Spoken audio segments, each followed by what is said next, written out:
Hello students. तो class 8 geography के second chapter हम आगे के टॉपिक्स आज स्टार्ट करते हैं।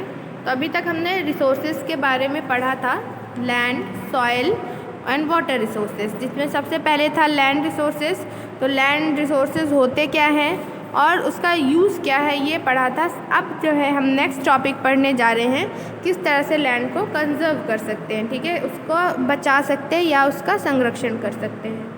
We have limited land resources on earth. हमारे पास लैंड की जो रिसोर्सेज हैं अर्थ पे वो बहुत ही क्या है, लिमिटेड है, बहुत ही कम है, क्योंकि आपको पता है ज़्यादातर हिस्से पे क्या है, पानी ही है।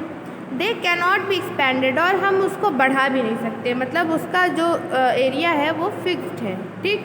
At the same time the population is increasing, और साथ ही साथ पॉपुलेशन भी क्या हो रही है, बढ़ती जा रही है day by day. So we have to meet the increasing demands also. अब जब पॉपुलेशन बढ़ेगी तो उसको रहने के लिए जगह भी तो चाहिए, तो वो भी जो है हमें डिमांड पॉपुलेशन की, जनसंख्या की फुलफ़िल करनी पड़ेगी, पूरी करनी पड़ेगी। Increasing demand for land and tough competition among its different uses has led to large scale of destruction of forest cover, pastures and arable lands. तो ये जो इंक्रीजिंग कंपटीशन है, कंपटीशन मतलब क्या, मतलब लोग ज़्यादा से ज़्यादा लैंड एक्वायर कर रहे हैं, लेना चाह रहे हैं, और उसमें अलग अलग यूज़ कर रहे हैं। कोई रोड बना रहा है, कोई बिल्डिंग बना रहा है, कोई घर बना रहा है, कोई कुछ बना रहा है। तो ये जो है इसकी वजह से बहुत सारे ऐसे लैंड को नुकसान पहुंचा है जहाँ कभी फॉरेस्ट हुआ करते थे, फॉरेस्ट काट के लोगों ने जो है घर बना लिए। एरेबल लैंड्स थे, मतलब कृषि योग्य, जहाँ पे खेती हो सकती थी अच्छी, वहाँ पे अब खेती नहीं हो सकती, घर बन गए, बिल्डिंग बन गई या फिर रोड बन गया, ठीक है।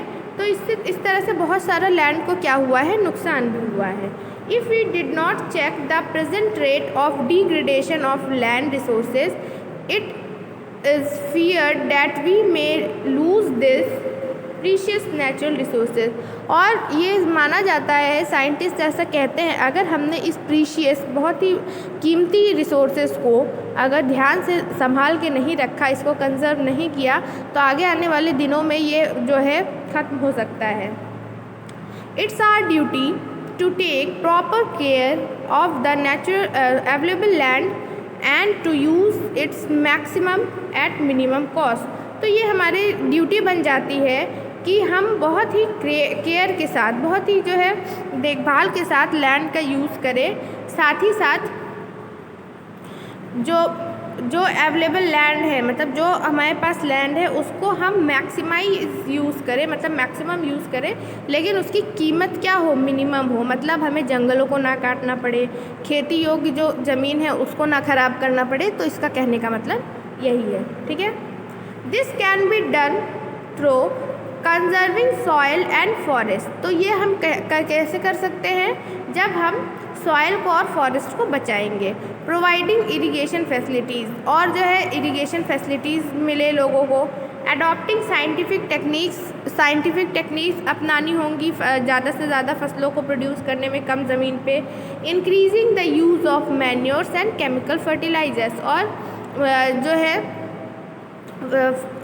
हम अगर जो है ज़्यादा मैन्योर और केमिकल फर्टिलाइजर्स यूज़ करते हैं तो हमारी मिट्टी क्या होती है, ख़राब हो जाती है, और फिर ये आगे जो मिट्टी है उसको क्या बना देती है, डिज़र्ट, बालू में कन्वर्ट कर देती है, क्योंकि उसमें केमिकल्स होते हैं। तो जो सॉइल की नेचुरल फर्टिलिटी होती है वो दोबारा से वापस नहीं आ पाती है, ठीक है। तो एक क्विज टाइम दिया हुआ है, सभी लोग अपने बुक में फिल करके ऐप पे ही सेंड करेंगे, ठीक है। जितने भी होमवर्क्स आपके होते हैं व्हाट्सएप पे मत सेंड किया करिए, उसको ऐप पे ही सेंड करिए। जब ऐप की फैसिलिटी दी है, जैसे आप व्हाट्सएप पे सेंड करते हैं और हम लोग देख पाते हैं आपका होमवर्क, सिमिलरली आप ऐप पे भी सेंड करेंगे तो वो हमारे पास होमवर्क आपका चला आएगा। Clear. Next, soil resources. Soil is defined as the loose material consisting of organic and inorganic substances. Soil कैसा है, एक लूज मटेरियल है। लूज मतलब क्या, जैसे पाउडर फॉर्म में है, तो उसमें कुछ ऑर्गेनिक भी रहते हैं मटेरियल्स और कुछ इनऑर्गेनिक भी रहते हैं। ऑर्गेनिक मीन्स जो कि मिट्टी के साथ मिल जाए, और इनऑर्गेनिक मतलब जो मिट्टी के साथ ना मिल पाए, ठीक है। The organic matter contains biological plant and organism both living and dead, while inorganic matter contains water, air, minerals. तो ऑर्गेनिक में क्या होते हैं, प्लांट और ऑर्गेनिज्म होते हैं जो कि लाइव भी होते हैं, जिंदा भी होते हैं और डेड भी होते हैं। तो आपने देखा होगा कि पेड़ से जो पत्तियां वगैरह गिरती हैं, कुछ दिन बाद जो है वो अपने आप ही मिट्टी में क्या मिल जाती, तो वो क्या है, ऑर्गेनिक सब्सटेंस है।